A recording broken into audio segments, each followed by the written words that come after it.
Bienvenue sur Africa 24 dans cette nouvelle édition de l'Africa Tonight. Voici les titres. Le Cameroun et la Guinée équatoriale plaident pour un renforcement de leur coopération, notamment sur le plan économique et sécuritaire. Volonté réitérée lors de la rencontre entre le chef de l'État camerounais Paul Biya et Balthazar Engonga Edjo, le ministre équato-guinéen de l'intégration régionale.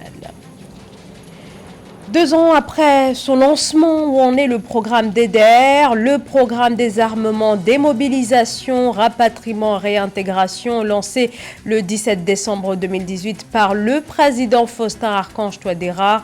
Seuls quelques éléments ont pu être intégrés dans l'armée régulière, vous le verrez. 12 milliards de francs CFA pour soutenir le développement du centre hospitalier universitaire de Brazzaville, montant du prêt obtenu par le Congo auprès de la Banque de développement des États de l'Afrique centrale. Mais tout d'abord, cette nouvelle attaque en Éthiopie, attaque perpétrée mercredi dans la région de Béni-Shangoul-Goumouz, c'est à l'ouest du pays. Au moins 100 personnes ont été tuées par des hommes armés. La Commission éthiopienne des droits de l'homme dénombre également une trentaine de blessés par balle. La région abrite des habitants des ethnies Sishana, Oromo et Amara. En octobre, 12 civils avaient été tués dans la même région. Et suite à cette nouvelle attaque, le Premier ministre Abiy Ahmed a annoncé ce jeudi l'envoi de renforts de sécurité dans la région. La situation économique et sécuritaire dans la zone Afrique centrale au menu des discussions entre le président camerounais Paul Biya et Balthazar Engonga Edjo, le ministre équato-guinéen de l'intégration régionale. C'était lors d'une rencontre qui a eu lieu ce mercredi à Yaoundé, axée sur les conséquences économiques de la pandémie de coronavirus qui aggrave la vulnérabilité macroéconomique de la sous-région, qui fait en plus face à un ensemble de défis sécuritaires. Joël-Marie Ballot. Au Cameroun, le président Paul Biya a reçu en audience le ministre équato-guinéen de l'intégration régionale, Balthazar Engonga Edjo, le 22 décembre 2020. Une concertation rendue nécessaire en raison du contexte économique et de la crise sanitaire marquée par la pandémie de Covid-19 qui fragilise les États de l'Afrique centrale. Je suis porteur d'un message de son Excellence Monsieur le Président de la République de Guinée équatoriale, son frère, le Président de la République du Cameroun, dans le cadre de relations bilatérales. Vous savez que la Guinée équatoriale et le Cameroun gardent des relations traditionnelles en dehors de leur appartenance à une même communauté. Son Excellence le Président Paul Biya, c'est le président en exercice de la CEMAC. Donc avec son frère, avec tous les présidents de la même communauté, sont obligés de se concerter avec les idées comment bâtir, disons, notre communauté malgré les difficultés que traversent ces États aujourd'hui, les difficultés économiques, la crise sanitaire et autres. L'émissaire équato-guinéen est revenu sur la signature le 21 juillet 2020 d'un accord de coopération sur les modalités de collaboration et d'action conjointe pour renforcer la défense et la sécurité transfrontalière entre le Cameroun et la Guinée équatoriale. De plus, la construction d'un mur de séparation par la Guinée équatoriale à sa frontière avec le Cameroun aurait été un frein au trafic et échanges commerciaux entre les deux nations, ce qui aujourd'hui témoigne des bonnes relations entre les deux États. Ils se concertent. C'est dans ce cadre-là que le président de la République équatoriale a dépêché une mission de solidarité pour son frère, le président Paul Biya. Pour le représentant du président équato-guinéen, la concertation permanente établie entre Yaoundé et Malabo n'exclut aucun domaine car les échanges entre les deux chefs d'État interviennent à tout moment pour trouver des solutions aux problèmes communs des populations. La tenue des élections dimanche en Centrafrique est un enjeu majeur pour le pouvoir du président sortant Faustin Archange Touadéra, mais aussi pour les Nations Unies qui disposent sur le territoire d'une force de maintien de la paix constituée de 11 500 soldats qui appuient les forces armées pro-gouvernementales, une armée centrafricaine qui joue un rôle clé dans le programme Oh mon Dieu. Un rôle clé dans le programme démobilisation, un rôle clé dans le programme démobilisation. Ah, ok. Dans la démobilisation et la réintégration d'anciens rebelles. Ok. Excusez-moi, pardon, j'étais un peu...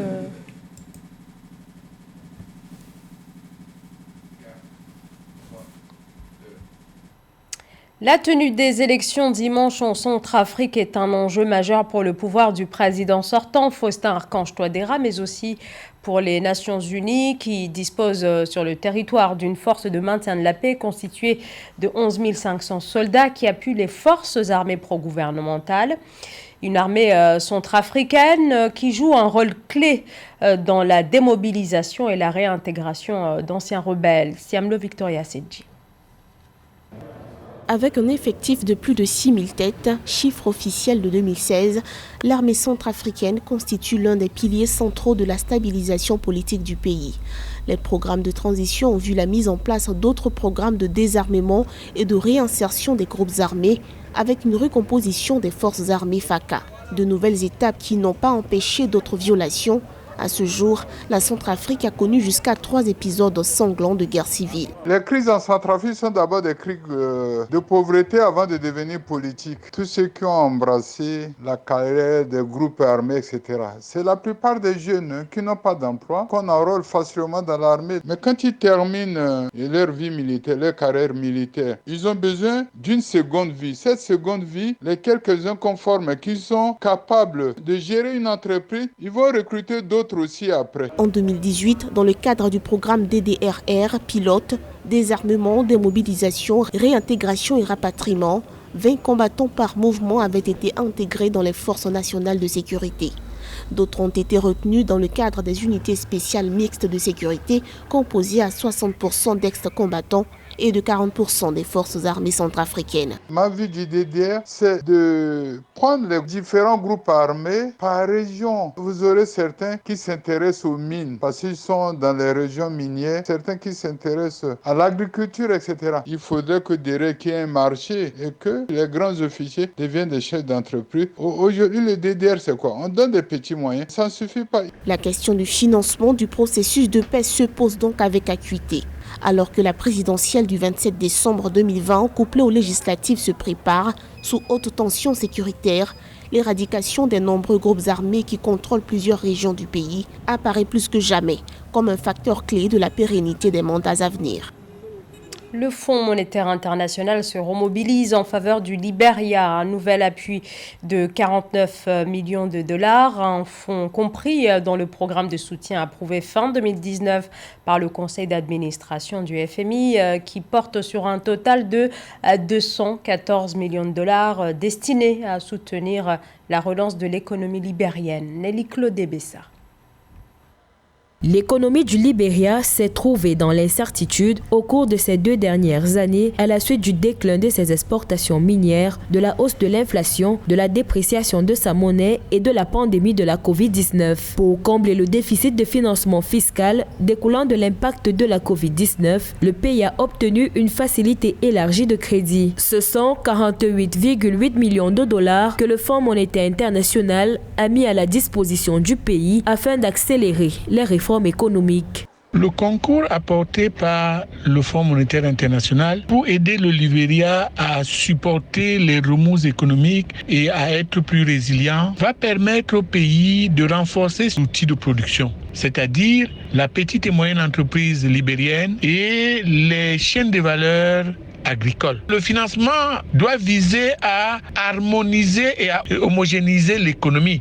Le Libéria, qui se remettait de la crise Ebola qui l'a frappé entre 2014 et 2016 en plongeant l'économie en récession avec un produit intérieur brut contracté de 1,6%, fait face à la pandémie de coronavirus en 2020. Cette crise sanitaire mondiale a considérablement augmenté les défis auxquels étaient déjà confrontées les autorités libériennes. L'activité économique a ralenti, entraînant un déficit budgétaire. La Covid-19 continue d'exercer une pression importante sur la fragile économie du Libéria. Les autorités ont pris les mesures nécessaires pour stabiliser l'économie dans un contexte de défis multiples. Un modeste relâchement budgétaire est approprié pour répondre aux besoins humanitaires pendant la pandémie. Selon les prévisions actualisées du Fonds monétaire international du 14 avril 2020, en raison de l'apparition de la Covid-19, la croissance du produit intérieur brut devrait rester stable en 2020 à moins 2,5% et remonter à 4% en 2021 sous réserve de la reprise économique mondiale post-pandémique et tirée par le secteur primaire et l'investissement.